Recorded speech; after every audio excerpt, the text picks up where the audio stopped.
Mga nakabarang water lilies sa Sapa, sama-samang nilinis ng mga residente sa Calasiao, Pangasinan. Silipin sa report. Sama-sama ang mga residente ng barangay Banawang, Calasiao, Pangasinan na naglinis sa Sapa. Tinanggal ang mga bumarang water lily. Perwisyo na raw sa mga residente ang Sapa dahil sa mabahong amoy ng tubig. Pinagtatapunan na rin daw ng basura ang Sapa ng ilang irresponsableng individual. Para malaman ng kabarangay ko na hindi tama na magtapon ng basura sa ilog. Dapat linisan dahil hindi magandang tignan.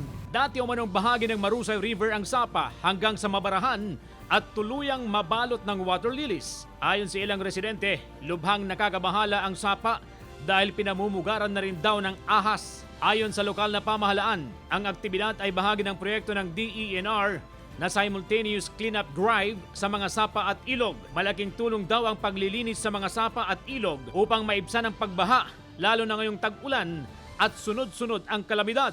May mga part po na barangay na may basura pa rin po at yun po ang tutugunan natin sa waste management.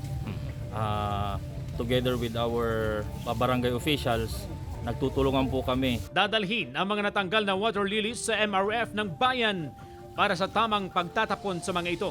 CJ Torida, Balita Amyanan.